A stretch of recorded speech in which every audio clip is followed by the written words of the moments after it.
Thank you. Wow. You guys really know how to make a guy feel good. I appreciate that very much. All right, so I have a short bit of time with you, so I want to get right to the point. No matter how successful you are, a lot of the Circle of Champions I saw up here, how many still want to be much more successful than you are right now? Okay, so I have an important question for you, and that is, why are you not right now more successful than you are? Because let's just be honest with each other.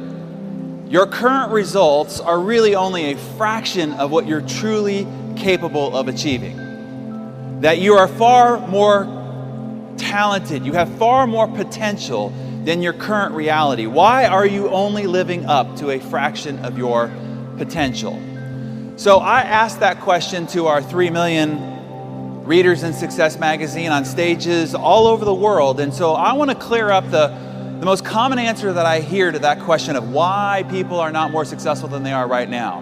Because it's a myth about what's limiting their greater potential. So how many people here had a really nice, normal, happy childhood? How many? Wow, most of you. Huh. Well, good for you, because my childhood sucked. Does that translate? Mierda. Bad. Not good, okay? My parents divorced when I was 18 months old, and my mother, she didn't want me. So when they divorced, she just handed me over to my father. As a matter of fact, when she first found out from the doctor that she was pregnant with me, her response was anger and disappointment. And so when they decided to split up, she just very easily handed me over to my father. Now, you have to understand that my dad was only 23 years of age when I was born. And he had just moved from the San Francisco Bay Area of California to what seemed like the middle of nowhere, which was Albuquerque, New Mexico, in the desert, where he took a job as a overworked, underpaid university American football coach. And so it was just he and I out there by ourselves, and he really didn't know what to do with me. As a matter of fact, this was his parenting strategy after I was born. He would just shove me in the corner of a couch, barricade me with pillows, and then put headphones on my head to try to keep me quiet. If you see the stunned look I had on my face, I had that most of my childhood. And you learn very early on, being under the parenting of my father, that you just kind of had to fend for yourself really early in life. To say that my dad wasn't the nurturing type is almost comical, right? I mean, he was, we affectionately referred to him as a bit Neanderthal, and he parented like he coached football, which meant that there was no whining, no crying, no excuses, lots of yelling, and lots of cursing. As a matter of fact, I don't know if you remember the movie Full Metal Jacket, but that could have been my father's twin, Sergeant Gunnery. And growing up in his household was like growing up in his boot camp. And my father, he was infamous for one of his coaching philosophies, and that was, no matter how hurt a player got on the field, they were not allowed to come out of the game. So one time in the middle of this American football match, this linebacker just gets smashed in the middle of the field. I mean, just devastated. And he wobbles to the sideline and he begs my dad to take him out of the game. And my dad grabs him by the face mask, clenched teeth, spitting through it. And he says, "Not unless you're showing bone." And he pulled back his shoulder pad, and out from his neck skin was sticking his collarbone. So anytime I got really sick and I begged my dad to stay home from school, he'd yell from the other side of the house, what? "Not unless you're showing bone." Exactly. And I had to drag my sorry butt out to school. And so when I was age 4, he married my stepmonster. I don't know if that was going to translate, but I did not mispronounce that. And they went on to have 2 other children. And because in her eyes I was of the other woman, she didn't like me very much. And she did everything she possibly could to try to ostracize me from the family. So I really was what is called a redheaded stepchild. And you can also see that my father cut my hair, which I think I suffer more emotional trauma from than anything else.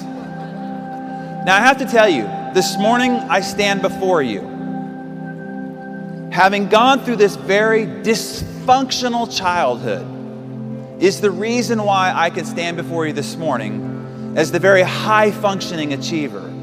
And the reason is this: because I had to get over these issues of abandonment, is the reason why I am vigorously self-reliant. Because I grew up under a football coach for a father, is the reason why I am so driven and ambitious.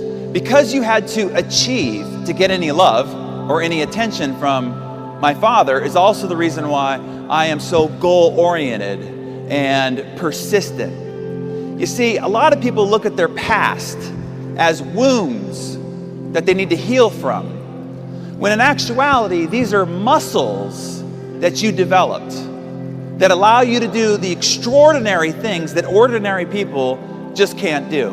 How do you build a muscle, right? You put a muscle under incredible stress and strain, incredible stress and strain. When you do that, you're actually tearing the muscle. And in rest and recovery, it grows back bigger than it was before, so now you can lift heavier weights that you couldn't have before.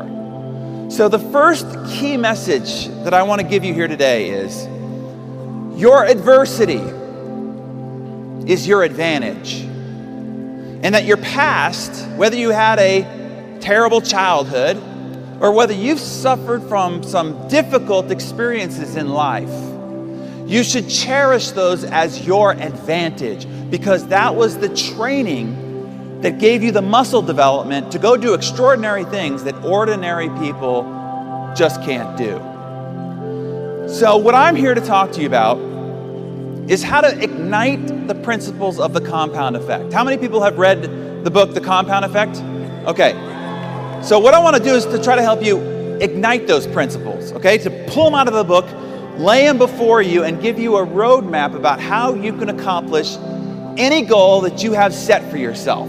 So we can take all the wonderful things that you learned this whole weekend, all the great aspirations, goals, and desires you've got, and then give you a plan so that you can achieve anything that you can conceive.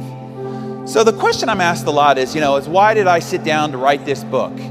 And when we took over Success Magazine and put it back on newsstand in 2008, I was looking at the culture around us and society and trying to figure out what's stopping people from being more successful. Why do people who have a sincere, passionate interest to learn what it takes to be successful, why are they not finding success? And the reason is this: we are constantly bombarded with an ever increasingly sensational marketing gimmickry with claims about how you can get rich, get fit, get younger, get sexier, all overnight with very little effort for only 3 easy payments of $39.95. And these commercial marketing gimmicks are taking people who really want to learn. I want to provide more for my family. I want to send my children to the great universities. I want to provide for a future for my parents. And they're pursuing these answers, and they're constantly being derailed and distracted, tricked, fooled, bamboozled. And so I decided I just wanted to clear the clutter, bring us back to the truth, demystify what it really takes to be successful. And so that's the reason why we sat down to create, let's just get back to the very foundation in which all success is built on top of. And here's the reality. There is no silver bullet. There's no magic pill. And for God's sakes, people, there's no freaking secret that's been buried for 2,000 years by some covert society that's only been unearthed recently for worldwide revelation. So now you could just sit on your couch and imagine checks coming into your mailbox. Do that too long and they will come and take your couch and you off to a safe place where you can't hurt yourself or others, okay? No, there is no secret. Here is the truth. Success is earned. If you really want to know the secret of success, okay? I publish Success Magazine. I'm going to tell you right now the secret to success. Here it is. Success is earned by hard freaking work. Hard freaking work. If you ask the circle of champions up here, how did you do it? How did you get to the top? How did you become so successful? Their answers are always going to be 3 words: hard freaking work. There's no other way around it. If you've desired to be a circle of champion and you haven't achieved it, I'm telling you, the only thing that's stopping you is not enough hard freaking work, okay? Now, the truth, if we want to talk about truth here, the truth about the process of earning, not winning, not arriving, but earning success, that process is in itself very mundane. When you go back home and you start building your ACN business, it's mundane. What you're going to do day in and day out is mundane. It is unexciting. Nobody's going to video film you and make a new fantastic reality TV show as you build your exciting new ACN business. No, it's unexciting. It's unsexy. No matter what the magazine articles look like, it's unsexy. The process is frustrating, and sometimes it's even gut-stomping, heart-crushingly defeating. But hey, that doesn't make for interesting books or exciting infomercials or riveting movies. So instead, we're paraded around with all these other visions of what it takes to be successful. But those are just shiny objects and not the truth. So I want you to truly, today, stop it. Stop looking for the quick fix for success, happiness, and wealth. There's no shortcut. There's no cliff notes. There's no quick fix. You are going to walk through a minefield day in and day out of hard freaking work, because success is earned one day at a time. Every day you lift your head up off the pillow. You're going to decide whether that day you are a success or whether you are a failure. You're either moving forward or you're falling behind. One step at a time. Every step you take away from the bed as you walk through your day, you are either going in the direction of success or you're going in the direction of failure. It is one decision at a time. All day we're presented with hundreds of decisions, and every one of those decisions is like a chisel mark on a marble on a slab of marble. And at the end of the day, you're either going to end up with the David or you're going to end up with a pile of rubble, depending upon the decisions you've made throughout the day. It is one phone call at a time. You know, the phone call you didn't want to make, the one that makes you a little nervous, makes your palms sweaty. Every one of those phone calls is determining whether you will be a success.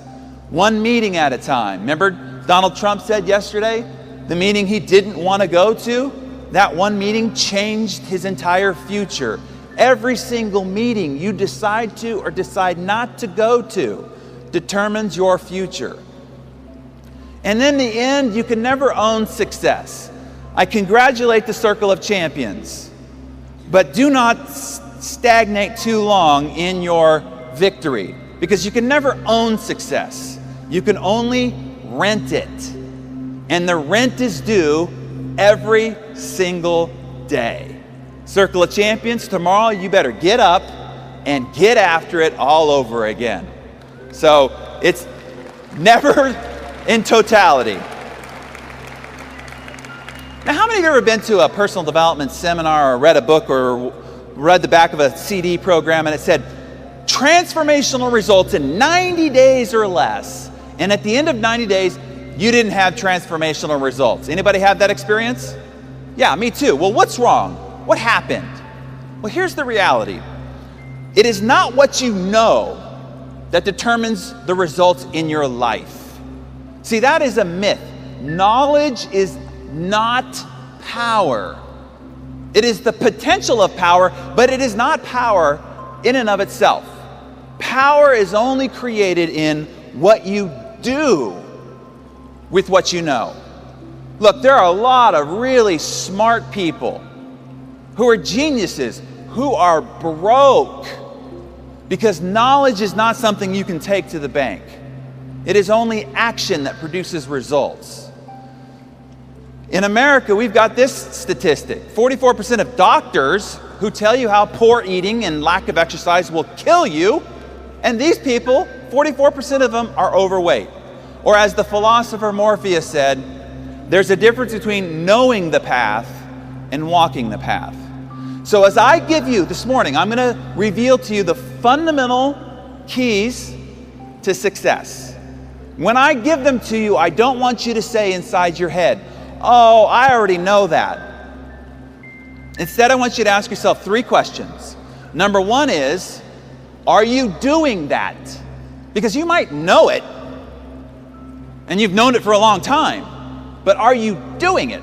And the second question is, maybe you're doing it, but have you mastered it? In other words, is there still something in which you can level yourself up to get better at it so that now that might ignite the results in your life? And the third most important question is, you might know it, you might be doing it, but would your results prove that you've mastered it? In other words, would your waistline prove that you've mastered these principles? Would your business prove that you've mastered these principles? If we called your spouse and asked them, have they indeed mastered these principles of success? And if you're saying to yourself, well, just don't call my spouse, you see, there's still something here yet to learn. Because as Samuel Johnson said, people need to be reminded more often than they need to be instructed. So even if I just take some of the things you already know in the back of your mind, bring them to the front of your mind, clear all the rest of the clutter out, and make it clear, step by step, exactly what you've got to do, now maybe what you know applied can ignite the results that you've always been capable of achieving, but got too distracted and were too inconsistent to follow through with. So that's what we're going to do here. I want to give you the operating system underneath which all success is built on top of. It's kind of like this. You could take the world's greatest software, designed by the greatest engineers in the world, tens of millions of dollars invested in it. And if you take that software and you install it on a computer that has a faulty operating system, what happens? It's buggy, it crashes, doesn't operate to its potential. Now the user might make the mistake of thinking, oh, I know what happened. It's that terrible software. The software's the problem. No, it was the operating system that was the problem. So this is what happens. People go to a seminar, they read a book, they listen to a CD program, and then it doesn't work. It's buggy, it crashes. And they make the mistake of going, oh, that book, that seminar didn't work. No. It was just installed on a crappy operating system, and that's why it was buggy and it crashed and it didn't operate to its potential. So what we have to do together here is, we have to get your operating system operating at world-class standards so that it is perfect in its execution, that its operation is world-class. Then we can layer on top of that the leadership software, the sales software, the circle of champions software, the parenting, the marriage software. And maybe now, for the first time, once installed, it actually will perform to its capability. So that's what we're up to here. Here's my goal. I'm going to lay out for you a system that, if applied, will enable you to set goals that when you walked in here this morning, you were too afraid to set for yourself. Now, why are you too afraid to set the kind of goals that you're truly capable of, but won't allow yourself to live up to? And I think it's because you can't see how it's possible. It just seems silly. It seems too fantastical. But I believe if I can show you an exact stepping stone process to achieving those great goals, that you'll finally, when you leave here, set the kind of goals that are actually consistent with your true potential. And my goal, ultimately, the results that I want to see is 12 to 18 months from now, the person you become is unrecognizable to the person sitting in your chair right now. You have a much leaner, stronger, vital body. You have more intimate relationships with the people that you love and care about. you have a thriving ACN business, and you're walking across this stage as a Circle of Champion. Those results are possible if you stick with me over the next several minutes. This is a working session. I'm not the only one working up here. If you really want to change your life, change the trajectory, find yourself on this stage, we got to do a little bit of work, okay? So you're not going to be able to get everything that I put down here. I know you're taking photos of the slides. I always promise ACN, because I love this organization and want to see it succeed, that I'll give you my entire slide deck, okay? I'll show you how to get the whole slide deck. I'll give you a recording, an audio recording of this whole talk so that you can listen to it. You can share it with your team, okay? I only ask that you do not publish it publicly, okay? This is just for you, just for ACN, just for you and your team. So I'll show you how to do that in a second here. What we're gonna do is we're gonna rewire the lines of code in your operating system. Between you and any goal that you've got is this operating system. So line by line, we're gonna rewire your operating system. So what is the root control factor? If we were to boil everything down to the most core controlling factor to all the results in your life, what does it come down to? Because here's what happens. We all come into this world exactly the same. Naked, scared, and ignorant, right? I mean, some of us a little uglier than others, but basically all the same. Naked, scared, and ignorant. And then after that grand entrance, your life is controlled by one factor. There's only one thing that will determine whether at the end of a life you end up living here or whether you end up living here. There's only one thing that determines whether you end up driving this or whether you end up driving this. One controlling factor determines whether at the end of a long life you end up lonely, despondent, and broke, or you end up in a marriage of 50 plus years of incredible intimacy and great bliss. Only one thing will determine whether you get to send your children to the greatest universities in the world, or no matter what it is that they qualified for, they can't go because you can't afford it.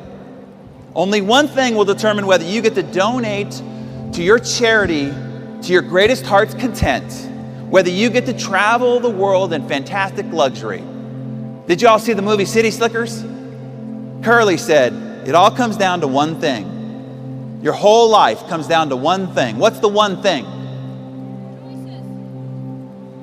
Circle of Champion answer right up front. It all comes down to choices. Right now, as you sit there in your chair, right now, your whole life is nothing but the accumulated compound effect of the choices you've made up to this moment. Right now, your waistline is nothing but the accumulated compound effect of the choices you've made up to this moment. The size of your business, your bank account, the intimacy of the relationships in your life are all just an outcome of the compounded choices you've made up to this point. So if we're going to change the trajectory of your life starting today, starting right now, we've got to go to where the control factor of it all begins, and it all begins with choices. Choices is the first line of code in rewiring your operating system. So let's do it. What choices? Because we're presented with hundreds of choices all day throughout the day. What choices matter the most? Anybody here ever been bitten by an elephant? Well, what about mosquitoes? Anybody ever been bitten by a mosquito? Bill Gates says this is the most deadly animal on the planet for the human species. And it's also one of the smallest. See, nature provides clues. It's the little things in life that will bite you and kill you. So is it true about your choices.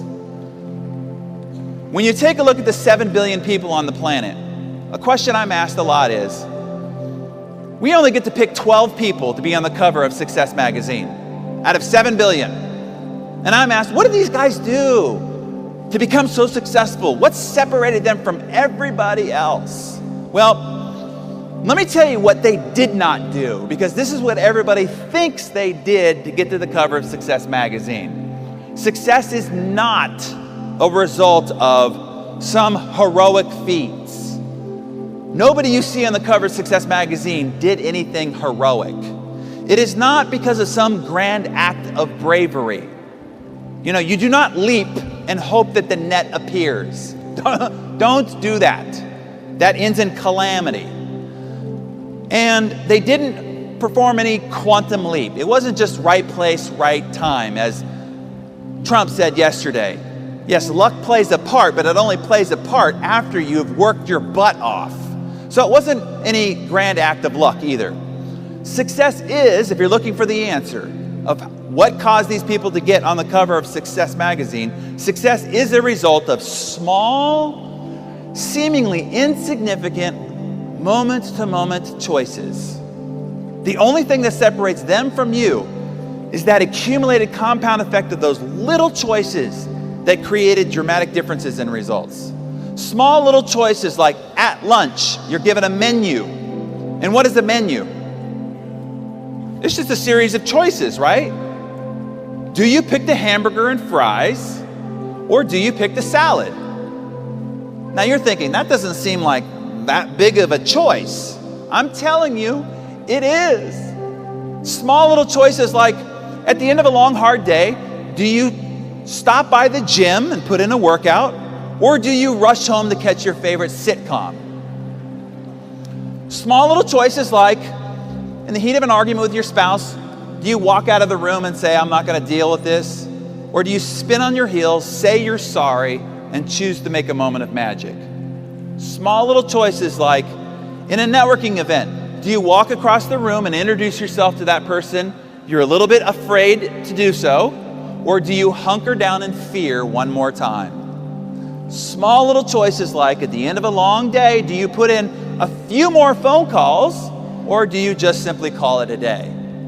You see, these small choices add up to big, gargantuan differences in results. Let me give you a reference point in which to associate this with. If I were to give you a choice of a single cent, single penny, that doubles every day for 31 days, or €1,000,000 in cash right now, how many people would take the million in euro? Okay, tough crowd. All right. Let me sweeten the offer here a little bit. A single cent that doubles every day for 31 days, or €2 million cash right here today. How many people take the 2 million in euro? Okay, a couple more converts. All right, last offer, okay? Penny that doubles every day for 31 days, or 3 million in euro right now, right here today. How many people take the 3 million in euro?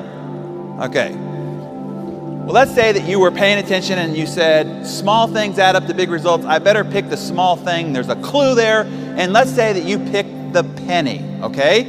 But your neighbor at home picked the 3 million euro in cash. So now we're going to start proceeding in life. We get 5 days down the road and your measly penny is worth 16 cents, okay? While your neighbor has $3 million in cash and you can hear the parties going on next door, right? When you get 10 days down the road, your penny has become €5.12. Not enough for a Happy Meal at McDonald's, right? But your neighbor is drinking champagne, eating caviar, having Robin Leach over for dinner, right? Now, we get 20 days down the road and your penny is still €5,242, and they've got $3 million in cash, €3 million in cash, and partying like a rock star. It's not until we get to day 31 that we see the dramatic outcome of this compounding penny, where your penny is turned into 10,737,000 against their paltry 3 million. Now, what you need to know about this is the reason why Einstein called compound interest the eighth wonder of the world. Because the math between day 1 and day 2 is exactly the same math between day 30 and day 31. Nothing's different. You just see the compound effect of it. And this is why I'm telling you right now this morning, compound choices are the eighth wonder of the success world. Because the same choice you make between day 1 and day 2 is exactly the same simple, small, easy choice at day 30 to day 31. But the outcome of those choices are dramatically different. Let me give you a for instance. Let's take 3 friends. Let's say they all start off exactly the same. 3 ACN representatives are starting off exactly the same. But Scott decides he's gonna try some of these things that he learns here this morning, and here's what Scott's gonna do. Instead of getting up every morning and reading the newspaper and seeing all the corruption, wars, and crimes and scandals that are happening in the world, he's gonna get up and read 10 pages of a nice, good book, something positive, something about success and achievement, just 10 pages. On the way to the office, instead of listening to the radio and hearing more wars, gossip, and conversations about other people, he's gonna put in one of those CDs, something positive, something instructional. He's gonna cut 125 calories out of his diet. Okay, that's a half a candy bar or small bowl of cereal, meaning he's not gonna go on any rash diet. He's gonna drink 2 bottles of water a day. He's gonna park at the back of the parking lot and walk into the office. He's gonna make a few more calls before calling it a day, and he's finally gonna make that date night with his wife a priority, okay? That's all Scott's gonna do. Now, Larry's just gonna keep being Larry and doing exactly what Larry's always done all his life. Brad, and I hope there's no Brads like this in the room, but Brad, here's all Brad's gonna do. He's gonna start making a few poor choices, meaning he's gonna munch on a little junk food at the office. You know, like a half a handful of chocolate-covered peanut M&Ms. That's it. He's gonna miss a couple of workouts a week. He's gonna drink more Diet Coke than water. Not good. He's gonna move around a little less because he's sitting behind a computer all day. He's gonna skip a prospecting call or 2. And he's gonna give the cold shoulder to the spouse a couple of times throughout the week. No big deal, nothing dramatic, right? This is not going to be a Jerry Springer episode, just a cold shoulder every once in a while. So now if we take these 3 friends and these 3 different behaviors and we chart it out, 5 months down the road, these 3 friends look exactly the same. 10 months down the road, exactly the same. So now Scott's thinking, what's going on? I'm getting up every morning and reading this book, and I'm listening to these CDs, and I'm doing this date night thing with my wife every week, and my buddies are just sloughing off, and we have exactly the same results. You can see why people get frustrated and start giving up because they think it's not working. But let's just say he proceeds a little bit further. 20 months down the road, slight differences, right? Brad's starting to feel it in the belt a little bit, right? You really can't tell, but he can feel it in the belt. At the office, tension and anxiety start to set in. At home, apathy. Now, the neighbors and friends, they don't really see it, but it started to set in. It's not until 27 months later that the differences between these 3 friends are dramatic. Let me show you. So Scott, here's what's happened to Scott 27 months later. He's read 47 books. Now you know that the average college graduate does not read 3 books the rest of their life. And he's read 47 books the last 27 months on success and achievement, 465 hours, bombarding his mind with success and achievement. Is that gonna make a difference to his attitude, to his mindset, to his results? Dramatic. The 125 calories he cut out of his diet meant that he lost 33.5 pounds. Do you realize that we can end obesity in the world if everybody just cut 125 calories off their base diet over time? He drank 3,700 gallons of water. Those 2,000 extra steps a day meant he walked 900 miles the last 27 months, losing another 30 pounds. And those date nights with his wife, that got pretty exciting, okay? I had photos, but I decided to just show you the X's and O's. The couple extra calls that he made each workday meant that he made 1,860 extra calls that he wouldn't have made otherwise. If he closed 3% of those, which means he didn't learn anything from those books or audios, he added on top of his previous $50,000 a year income an additional $279,000. And you know what Brad and Larry are saying? Oh, you're just lucky. So here's what Larry is doing. Larry's like most people in the Western world. They're treading water, falling a little bit further behind, becoming disenchanted, bored, apathetic, passionless, disengaged, and then they're blaming the government, right? Here's what Brad's small, simple, poor choices did to him. That 125 calories he added to his diet meant that he put on 33 and a half pounds. Missed a couple of workouts, the Diet Coke, now he's in heart attack danger. Missed a few meetings, made a few less calls. He's about to be fired from his job and lose his home. The inattention and cold shoulder to his spouse means that apathy set in and he's on the brink of divorce. You see, small, seemingly insignificant, positive choices create extraordinary results. Small, poor choices over time create devastating results. By the way, if you want a copy of these slides, here's what you do, okay? And for the leaders that we talked to on Friday, I gave you some wrong instructions. So, by the way, everybody else here, if you text in, you can get the leadership talk that I did on Friday too, by the way. You can get an entire audio recording of that. So you just take that phone number, and in the message you have to put EU, comma, your name, comma, your email address, okay? And then it will email you a link where all this is provided for you so that I can help you get this into your brain, your conscious, and into your organization so that we can help you achieve the kind of goals that you're interested in, okay? So there's the number to use. Please do it within 48 hours because then the page is taken down. Great. And if you didn't get the number, it's over here in the corner, okay? So now if all of this seems rather easy, why is it that people still fail and still make poor choices? Well, here's what I want to warn you of. There's 4 traps that you will face. Outside of this conference hall, these traps are on the ground.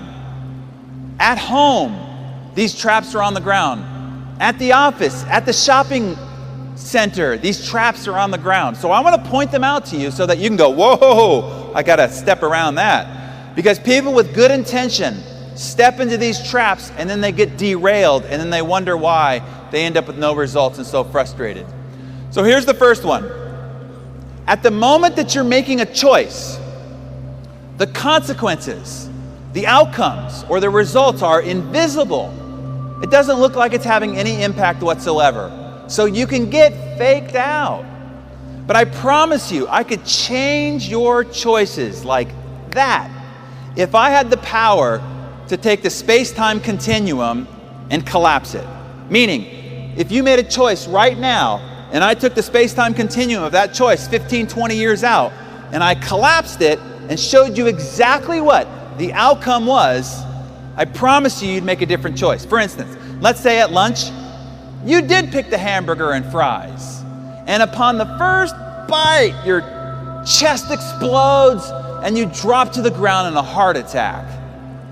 You'd probably lose the taste of hamburger really, really quickly. Or let's say the next morning you woke up like this.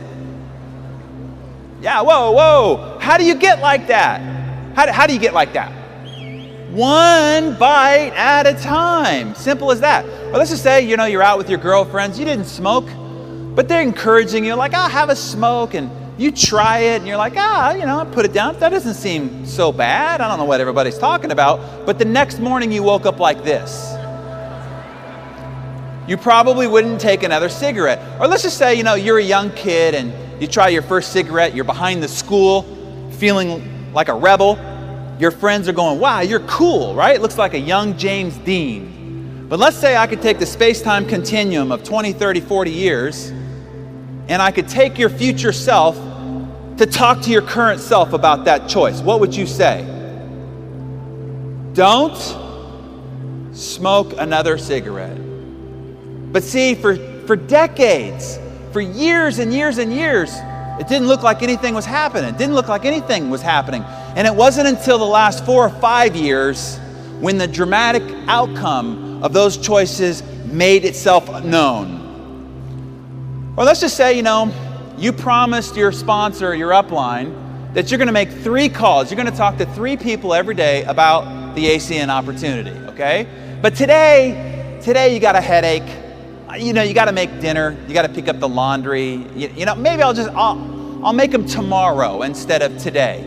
And I take the continuum of that choice and I collapse it. And we call Donald Trump and you become fired. You're out of ACN. Your house goes up on the chopping block and you're under bankruptcy. That's what the continuum of that single choice looks like over time. Or let's just say, you promised your spouse that you'd never go to bed angry. But tonight you're like, I just don't want to deal with this tonight. We'll talk about it in the morning. And you go and sleep in the guest bedroom. And I show you what that single choice looks like. And the next morning, you wake up to divorce papers. And you got to look your little girl in the eye and explain why you couldn't make a different choice. You see, every single one of these choices has what you can also call a butterfly effect. Y'all heard of the butterfly effect? Butterfly flaps its wings one part of the planet, and on the other side of the planet, there's a tsunami. This is what I'm telling you. One little itty bitty choice over here, 10, 15 years later, and there's a tsunami in your life, either positive or negative. So what do you do about this? Okay, what do you do about each of these positive choices you're now going to take? Well, the first thing you need to do is to just have patience. Even though you don't see the results in the moment, you have to know that the compound effect has been ignited. And every choice you make ignites it and fuels it. And it will stretch itself out over 10, 15, 20 years before it reveals its results to you. Second trap. When you start to change the trajectory of your life, that change is subtle and very, very deceptive. For instance, let's say that you're on a plane in Los Angeles, California, and that plane is headed towards LaGuardia Airport in New York. And while that plane is on the tarmac, its nose is pointed directly at LaGuardia. If the nose of that plane is off by only 1 degree, let me show you how far 1 degree is. From here to here. Did you see that? From here to here. In other words, not much. By the time that plane, 1 degree off, flies across the United States, it'll be 150 miles or 240 kilometers off its intended target, 2 states away. So here's what happens, okay? Here's what happens in people's lives. They're one day going along. 10, 15, 20 years down the road, they end up looking at themselves in the mirror going, what happened? How did I get so fat? How did I end up divorced? This is the person I said was the love of my life. How did I end up estranged from the people I said were most important to me in my life? Look, here's the reality. You might not have done anything really bad. You might have only been 1 degree off. And that 1 degree traveled over 10, 15, 20 years, and now you're 150 miles or 240 kilometers off your intended target. So what do you do about this? Well, a plane has what's called a gyroscope in the nose. So it keeps itself on track. So no matter what happens, weather, traffic, it's redirected, the computer keeps locking on to its intended target. So it can fly all the way across the country and then hit the exact runway it wants to over on the other side of the continent because it has a gyroscope. So I'm going to show you a gyroscope you can use for your life before we finish up here. But I have to warn you, life on the ground looks a little bit more like this. Standing atop a double black diamond ski run. And let's say the goal at the bottom of the hill is a comfy chair, warm fire, and a cup of hot cocoa, okay? And if you just run right at it, what's gonna happen? Yeah, it's gonna get ugly, right? So what happens is you start off and then you get hit by a mogul.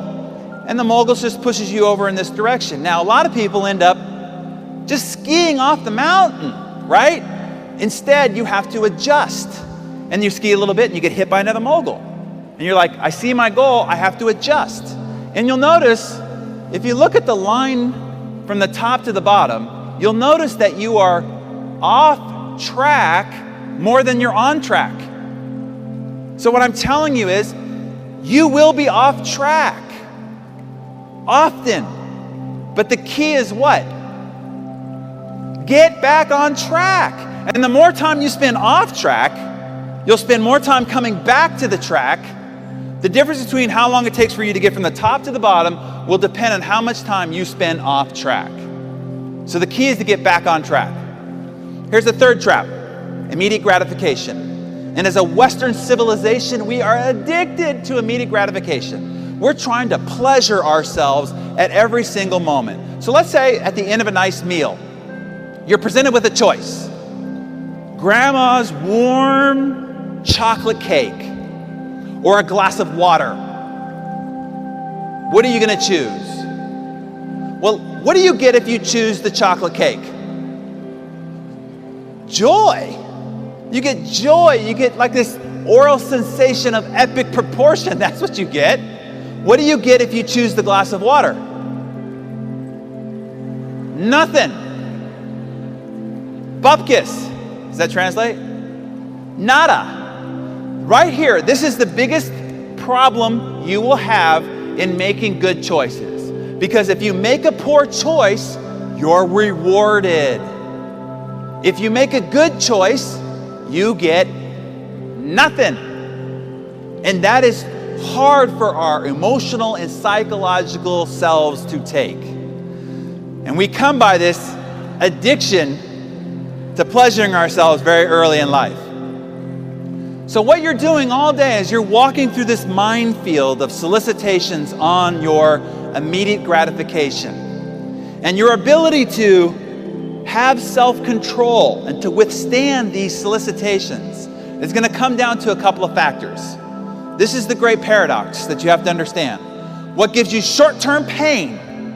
Having the glass of water, making the call you don't want to go to, you want to call, going to the meeting you didn't want to go to, creates long-term pleasure. On the other side of this, what creates short-term pain, going to the gym, saying you're sorry, creates long-term pleasure. Now, my mentor, Jim Rohn, put it this way. He said, in life, you will suffer one of two pains. And right there is great wisdom. When he said, in life, you will what? Suffer, man. You're not going to get around it. But you get to pick your suffering. The pain of discipline or the pain of regret. And as Jim put it, he said, the pain of discipline weighs ounces. Picking up the phone, going to the meeting, saying you're sorry. But the pain of regret weighs tons. Bankruptcy, divorce, heartache, loneliness.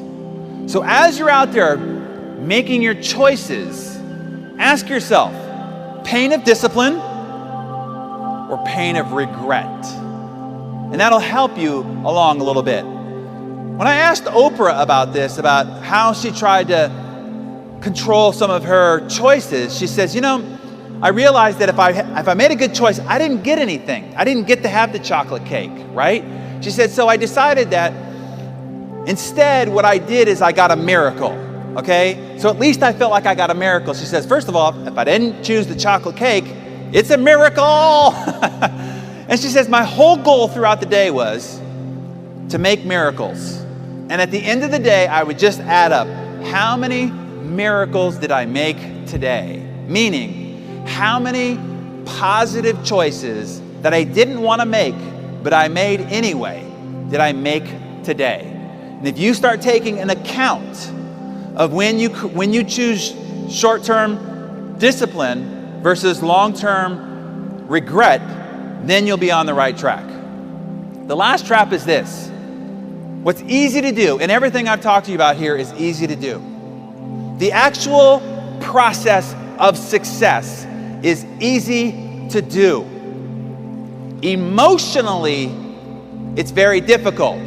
But the process is easy to do. It's easy to eat an apple a day, walk around the block for your good health, say you're sorry, make a moment of magic, pick up the phone and make phone calls, write thank you letters, drink glasses of water. Oh, that's easy.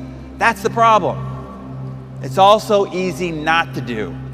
Because it's so easy, it's easily disregarded. You'll sit there and go, that's no big deal. And you won't do the easy things. And because you won't do the easy things, life will end up very hard for you. So realize there's a little bit of a trick in what's easy to do is the fact that it's also easy not to do. So I have a question for this intelligent audience. What do successful people and unsuccessful people have in common? Here's what they have in common, okay? They both hate to do what it takes to be successful. Successful people just do it anyway. You see, do I like getting up at 5 o'clock in the morning, leaving my warm embrace of my beautiful bride, to go put on running shoes, to go run out in the cold, dark morning? I do not like that. Do I like, at the end of a long, hard day, going into the gym and pushing around a bunch of lead weight with a bunch of hairy, sweaty guys? I do not like that. In the heat of an argument with my wife, when this time, maybe just this time, I know I'm right. Do I like saying, honey, you're right, I'm sorry? No, I do not like doing that. But why do I do these things? Because that's what it takes to be successful. You see, I think unsuccessful people find it very inspiring to learn that successful people hate this stuff too, but they just do it anyway. I walked into the gym a few months back and I went and checked in. And when I was walking away, the front desk person said, "Hey, have fun." I looked back and I said, "What?" She says, "Have fun." I was like, "Fun? You think I come here for fun? I hate this place. I've hated every day I've ever come in here." She says, "But you're here a lot. You don't like it?" I said, "No, I hate it. But I come here for discipline." Muhammad Ali, the great world champion boxing star, right? He said, "I hated every early morning workout I ever had in my entire career, but I loved being world champion." You see, you don't have to like making prospecting calls. You don't have to like coming to the meeting. You don't have to like sitting here in the front row and agreeing with the speaker so that you're setting the example for everybody else. You don't have to like any of it, but you have to do it anyway. And when you do, you will separate yourself from everyone else. So get over the fact that you need to like it, okay? So, what follows choices? If we've got choices locked down, okay, I'm going to start making new choices. What has to happen after that? What has to happen after that is you got to get your butt off the couch, go out the front door, and make something happen. Behavior or action has to follow choices. So behavior, what you do with your choice, is the next line of code in the operating system. Here's the biggest problem about your choices. 95% of the choices you make are unconscious. You're not even making a choice about it. You're literally sleepwalking through your day. Most of our behavior that we've developed over time is unconscious to us. And so the first thing we need to do, I'll give you an example. Remember when you first learned to drive and you're trying to figure it out and you're like, okay, I have to put my hands at 10 o'clock and 2 o'clock and I got to look over my left indicator, my right mirror, the back mirror, this leg's got to do this leg's got to do this, and this hand's got to do this, and you got to do all these things simultaneously. You're like, I'll never learn how to drive, right? All you could do is think about all these things that had to happen simultaneously. Well, what about today? Today you can drive, have a conversation, eat, apply your makeup, God forbid, use your phone, right? Have you ever been driving down the freeway, highway that you've got here, and then all of a sudden you look up and you go, oh my God, I'm like 3 exits past where I was supposed to get off. You ever had that experience? You know what happened there? For the last 3 miles, You've been driving at 70 miles an hour, or however kilometers it is an hour, completely brain dead, unconscious entirely as you were driving your car down the road. See, you don't have to think about it at all anymore. It has become an unconscious habit pattern. So the first thing that we need to do to change your behavior is we got to bring your awareness back to the behavior that you need to change.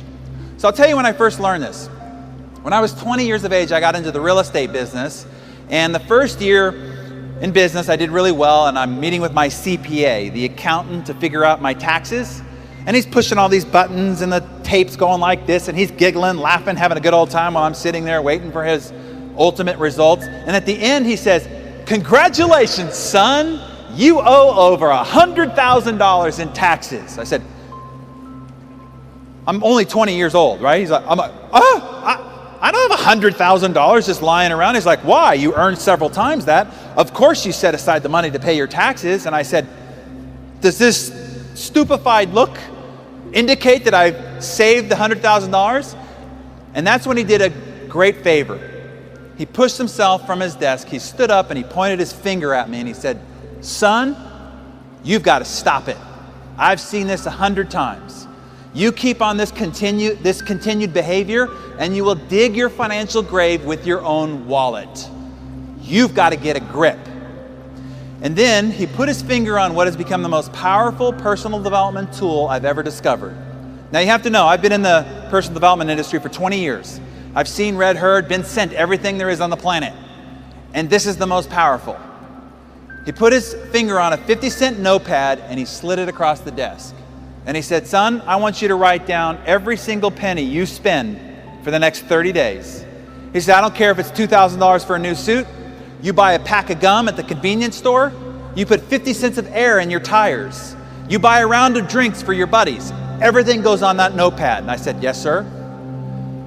And it wasn't but a week and a half after writing down everything that I was spending and then looking at it and went, "Oh my God, how money had just been pouring out of my pockets without me even knowing it." So I went from earning a lot of money to being worth a lot of money on the same amount of money because I changed my behavior and I didn't even know that my behavior was out of whack. So whatever you want to change, you want to change your diet? Start writing down everything you put into your face. You want to change your fitness? Write down every exercise that you end up doing. You want to change your relationship with your spouse? Figure out what her or his love language is, and every time you do that, write it down. I'm telling you, you'll get an acute idea of exactly how your behavior has been off track and exactly what it takes to get it back on track. So awareness is the first step of change. The second day that changed my life is when I met my mentor, Jim Rohn, 1994, November.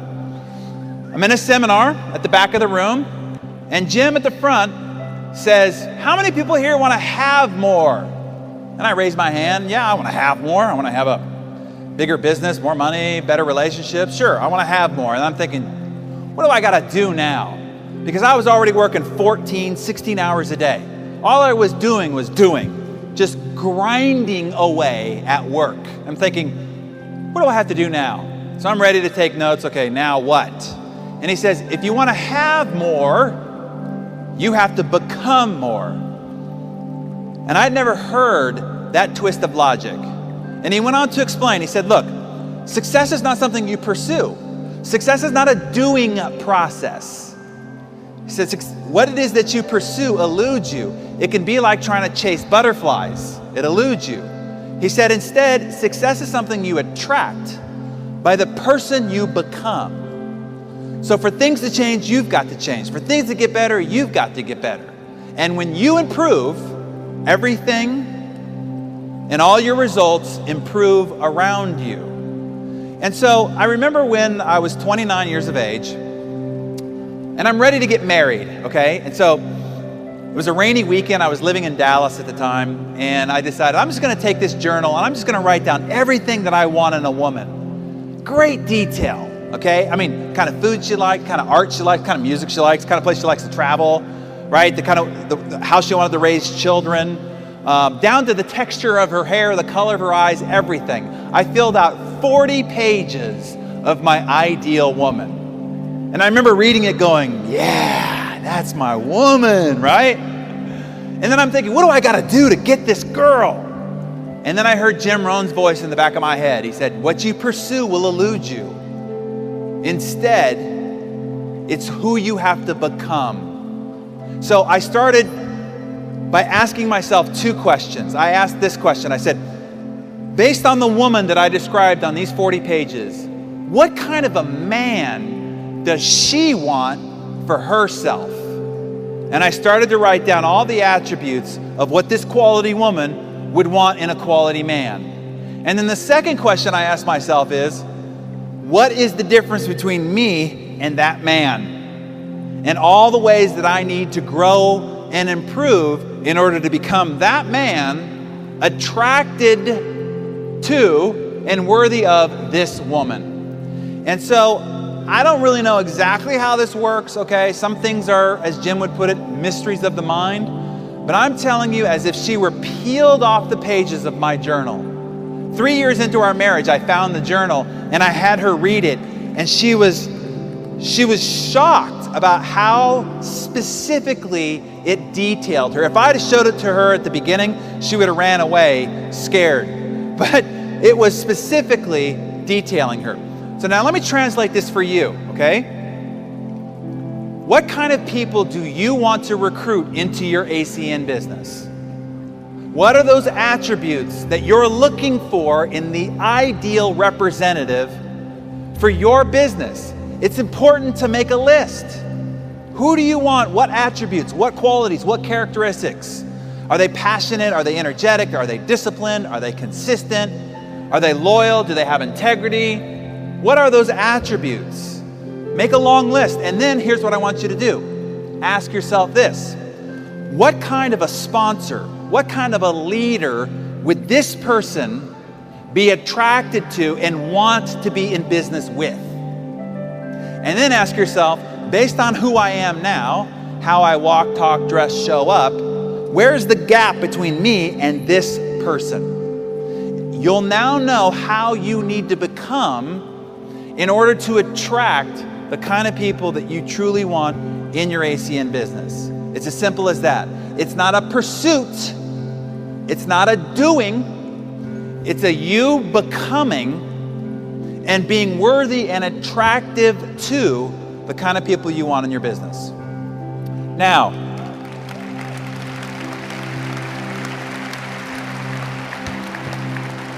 behavior repeated become habits. Now I'm telling you, this is the key point. Choices that you start acting on ultimately need to become habits. Your habits will determine your life and lifestyle. If I watch you for a few days and I notice your habits, I can guess your bank account within a few euro. I can predict your future. I can tell you the kind of relationships you have now and the kind of relationships you will have later when I observe your habits. Because habits are the expressions of who we are and how we live, and they determine all your results. So this is ultimately what we want to change, is changing your habits. Now, a habit is something, when you repeat a behavior, you develop inside your brain what's called a neurosignature. Or let's just make it less technical. Your brain is like gray matter, totally malleable, okay? You come into this world with no habits, none. You develop them over time with your repeated behavior. And it develops what's called a brain groove. And once you have that brain groove, once it's deep enough, now you can perform that act without ever having to think about it. That's how you can, 95% of your behavior becomes unconscious. And these habits, they start out like cobwebs and they become thick as cables, as the Spanish proverb says. Now, the hard reality about changing your habits are good habits. Like I have good habits, meaning I have to work out, okay? I don't like it, but I have to do it. Like even here while I've been staying in Barcelona, I've been to the gym 4 times because I have to get this, my body has to feel it's exercising. It's a healthy habit, right? Habits are both good as well as bad. Well, good habits, they're hard to create, but easy to lose. You go on a 2-week vacation and don't run or work out, it's going to be really hard to start back up again when you get home. The other side of this equation is bad habits are easy to create and hard to lose. You go on a vacation with a friend who has this particular drink they like, and you start drinking it, and then you come home and you're still drinking it, and all of a sudden you're like, wow, I got this new habit that I never even wanted, and it's hard to break. What happens here is when you try to break one of the neurosignatures in your brain of a bad habit, it's as difficult as if you have substance abuse, drugs and alcohol, that you're trying to go through withdrawals to get over. As physical, emotional, and psychological, it'll be as painful as that. It's kind of like this. Imagine you jumped in a river that was flowing in one direction. You could just jump in and with no effort be carried down the river. But let's say that you decide to go up the river and you turn around and now you're fighting with everything you've got. All your energy's expended and maybe you're only moving a couple of inches. That's what it's going to be like when you start fighting your existing bad habits. It's not going to be easy. You will have to, with everything you've got, all the willpower and discipline you've got, fight, and only make inches of progress. And ultimately, it'll take about 300 repetitions of not doing the previous bad habit and doing the new good habit so that this one weakens and this one strengthens. Now that you know it's not going to be easy and how long you've got to sustain a new habit, at least you won't get disillusioned, okay? And the reality is that willpower will not work.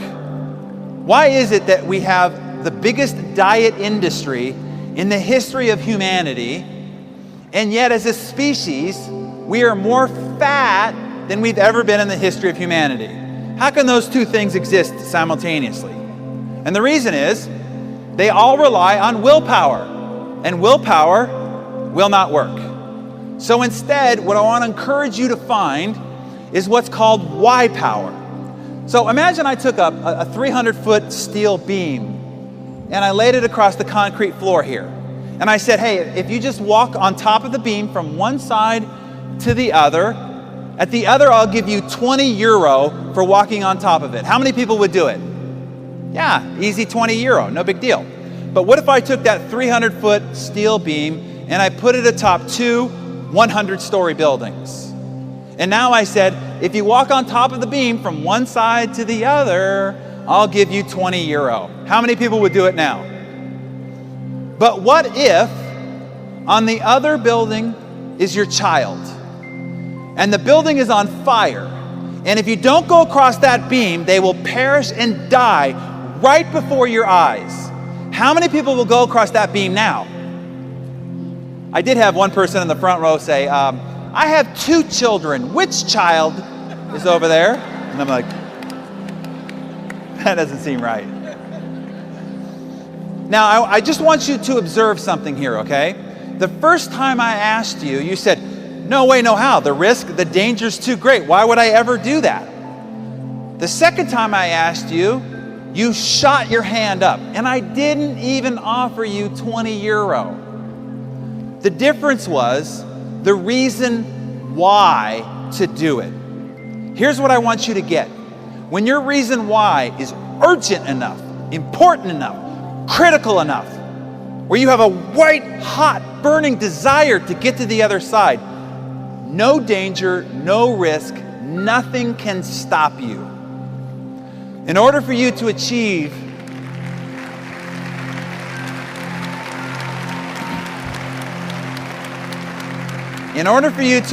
the kind of goals that you're capable of achieving, what's stopping you is you don't have enough reasons that are urgent, powerful, and compelling enough to have you overcome any danger, risk, or fear that you've got to getting there. And you will need this why power to sustain the changing of your habits. So that's the reason why inside the Living Your Best Year Ever, which is the goal achievement system I've used since I was 18 years old, and is responsible for several $1 million of income of learning how to achieve goals. One of the most important things that's covered in there is finding your reason why, discovering it, articulating it, getting clarity on it. Now, it's important that you figure out what your bad habits are and that you uproot them from your life, and you figure out what success habits you need and install them. So this is the question you have to ask yourself. What are the bad habits that are sabotaging my success? Is it gossiping? Is it watching too much television? Is it eating poorly? Is it not being consistent? Is it lack of discipline? What is it? And what success habits do you need to install to accomplish your goals? And inside the compound effect, I'll outline 5 strategies for you to uproot these bad habits, because you've got to yank them from your life. They keep derailing you. They keep distracting you from your potential. So how to uproot them, and then 7 ways to install the success habits that you need. Install them deeply into your day-to-day methodology so that you can stay on track and keep the trajectory you want for your life, okay? So you'll find that inside the compound effect. But I want to leave you with something that you can start applying right now immediately, okay? How to build your success system. I call it my massive transformation formula, because in 3 points, I'll show you how to create a massive transformation for your life. If you want to have a very different life than the one you're leading right now, one that's actually equivalent to your true potential, which is way beyond where you're living right now, this is all it takes, okay? Let me outline it for you. Number 1 is this. Figure out what your big 3 goals in life are, okay? I don't care whether you got 50 goals, 100 goals, 1,000 places you want to see before you die, 50 places on your bucket list. Set all that aside. What are the 3 most important goals you've got for your life for this year that if you accomplish them, this would be the best year of your life? So you might say, okay, well, if it's going to be big goals, if I accomplish this, that'd be pretty good. But I've had some pretty big years, so if I accomplish this and that, okay, wow. But if I accomplish this, and that, this would by far be the best year of my life. That's all you need. Take everything else, set it aside. Those are your big 3. Number 2 is this. What are those couple of key behaviors most important to each goal to accomplishing them? This is where the transformation comes in. You're only 1 or 2 key behaviors away from a massive transformation in any area of your life. You want to change your marriage? There's probably 1 or 2 key behaviors that would create a massive transformation. You want to change your sales? There's probably 1 or 2 key behaviors that would change your results in a massive way. So the key is to figure out what those are.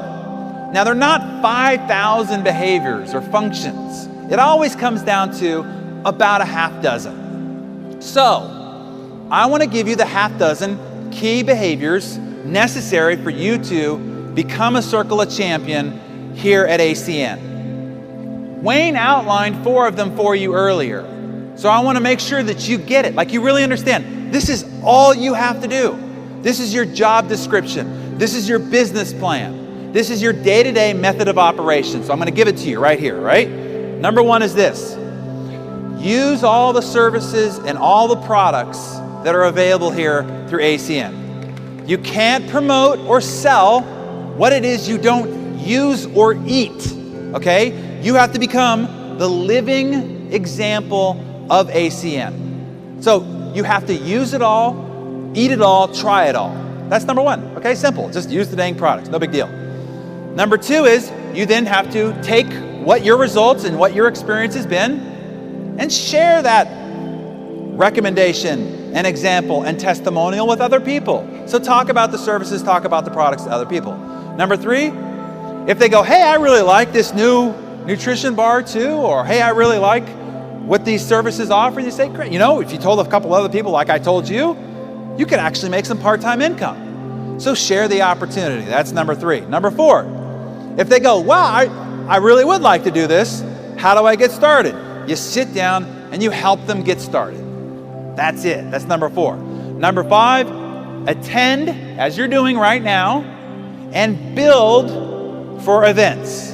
You're in the event business. Your whole career will be going from one event to the next. so that you can drive large volumes of people and keep them motivated, inspired, and educated and empowered. So you're in the event business. And then number 6 is your own personal development. Because remember, if you want your life and results to improve, what has to happen? You have to improve. For things to change, for things to get better, you have to get better. And when you get better, everything in your life gets better with you. That's it, everybody. That's your business plan. You want to have a strategic planning, meaning what you got to do day in and day out. That's it.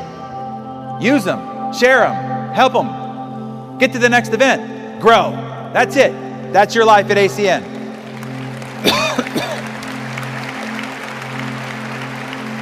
So, now that we've identified that, the third is the key. This is where we start to create a gyroscope for your life, and that is tracking those behaviors. That's it. Track them. So inside the Living Your Best Year Ever program, there's a sheet there. It's called the Weekly Rhythm Register. Remember I told you I'd give you a gyroscope so that you can manage your whole life on a single piece of paper. So all you do is you take your top 6 behaviors, share the services, share the opportunity, follow up, attend meetings, number of new people that you want at the meetings, and your personal development. And on Sunday, today, all you do is say, how many times am I going to do each one of these behaviors? That's it. Okay, I'm going to share the services and products with 10 people throughout the week. I'm going to share the opportunity with 5 people. I'm going to follow up with 5 people from last week. I'm going to bring 2 new people to the meeting, and I'm going to do 30 minutes of personal development, 2 times listening, 2 times reading. That's it. It takes you less than 30 seconds to plan out your week. And at the end of each day, you simply just go, check, check, uh-oh, check, uh-oh, check. And at the end of the week, you simply just add it up. Are you on track or off track? And if you're off track, what do? Get back on track. Because see, what happens is people end up drifting. They don't fall off their success plan, they just drift. So as you guys go back to your markets, go back to your homes, you're going to be all excited because this is exciting stuff. What you've learned here, the opportunity you have at your feet, you're going to be all excited. And if you don't continually track your key behaviors, you'll drift. And you'll end up at the next conference and go, why did I not get the results that I wanted? You just didn't do the easy things because they're easy not to do. They're not easy not to do when you are tracking them day in and day out. By the way, I'll give you a blank copy of that rhythm register. You can copy it off as many times as you want, and you can use it for you and your organization, okay? So that'll be with the slides as well. So what's the last line? What's the last line of code to complete your world-class operating system? It really is just about time. The time to compound the consistency of these new choices. Simple as that. But here's the big warning.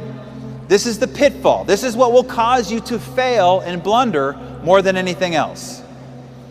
At the same time, if you master this skill, you can beat anybody in this room to this stage, to the top of this organization.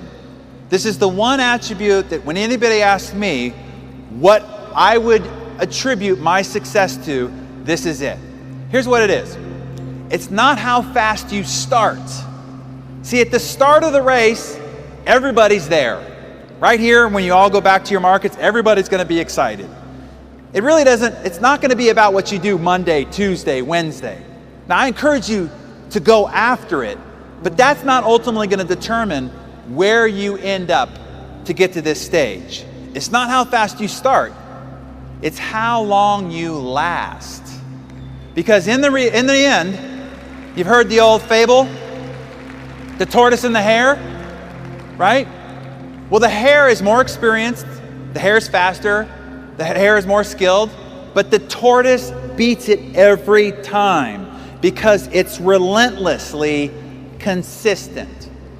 And you will win every single time if you just stay the course. Consistency wins every time.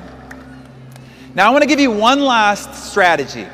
I get asked all the time after this, is there any way to speed this up a little bit? And the reality is, time has to take its course. But there is one strategy that can accelerate your success, okay? That can get you far beyond the pack, to have you break out from the peloton, so to speak. And here's what it is. I learned it when I first got into real estate. I went to a seminar. It's kind of a theme there.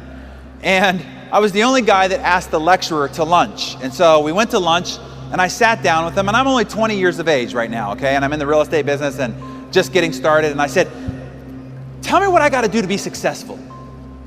I says, I'm willing to do anything. He says, are you really, really willing to do anything? I said, I'm willing to do anything. He says, then I'm going to give you the ultimate key to your success. I'm like, I'm ready. He said, go fail. I said, what do you mean go fail? He said, yeah, go fail fast, go fail a lot, and go fail really big.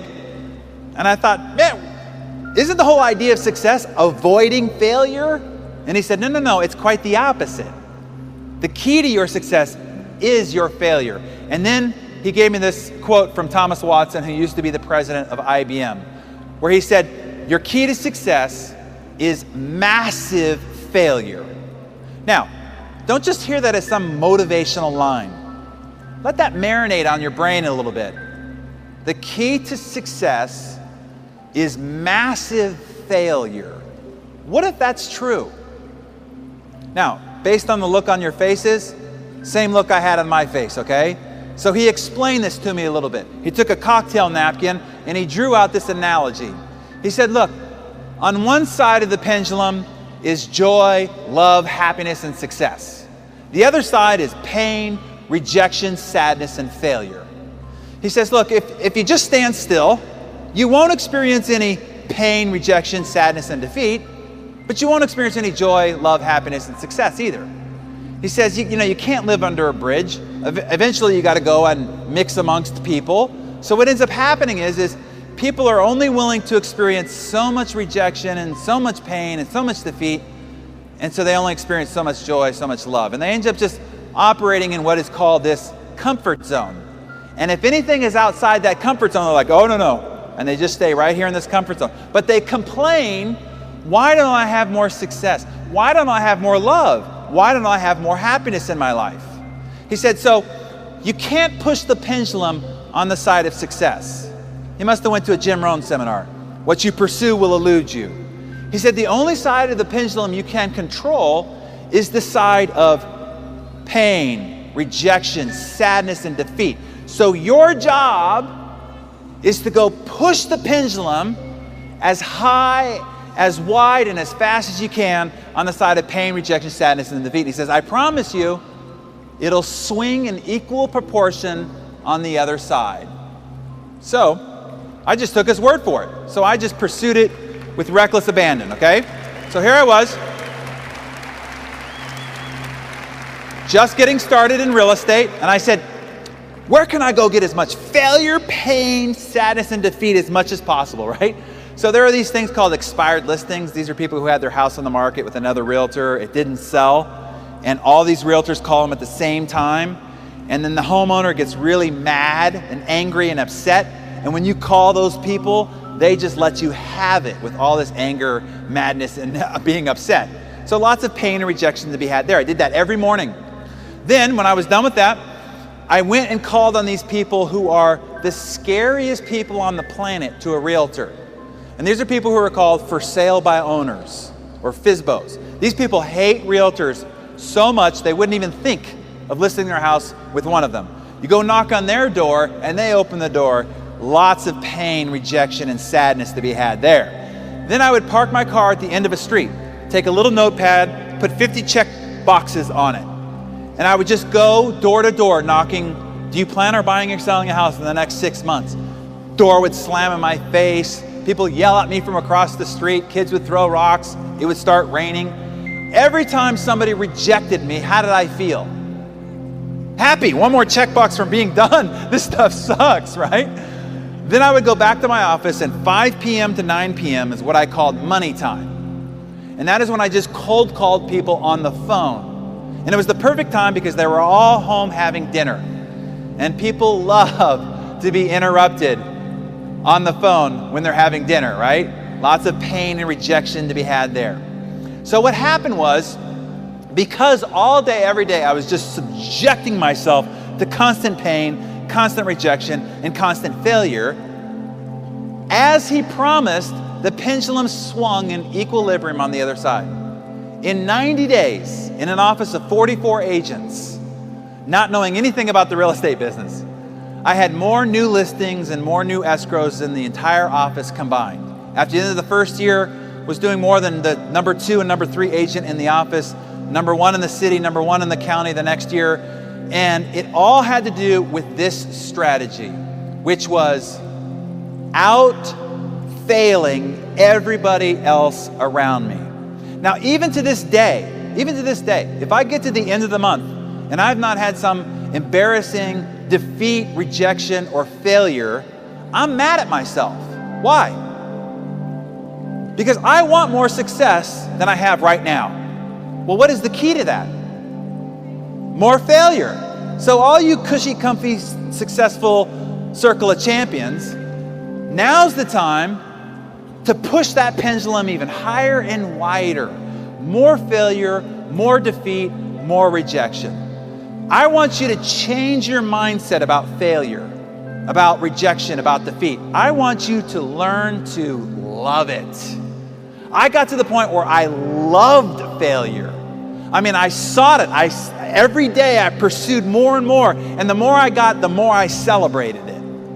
You see, when you turn fear into fun, fear no longer has a grip on you. Here's what I know about you. Here's what I know.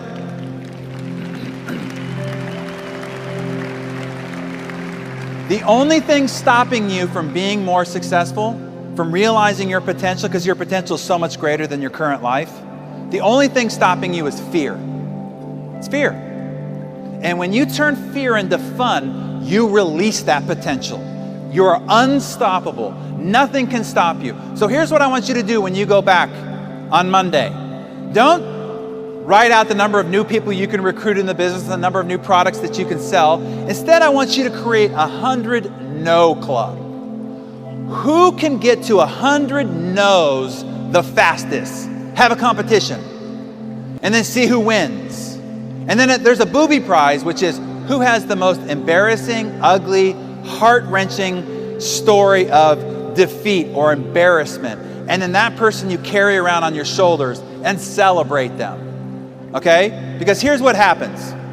What you resist persists.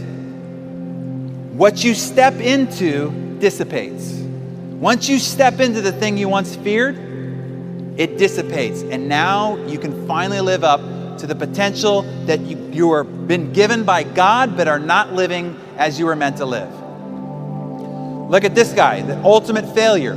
His personal motto is, screw it, let's do it. If you fall flat on your face, pick yourself up and try again. This is a guy worth $4 billion. The only thing different between you and Richard Branson is he is a much bigger failure than you are.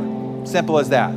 Eleanor Roosevelt said it this way: do something every day that scares you. At the end of every day, that's the question I ask myself. Did I do something today that scared me? Because if I did, I pushed that pendulum just a little bit, and I'm going to see the reward on the other side of that swing.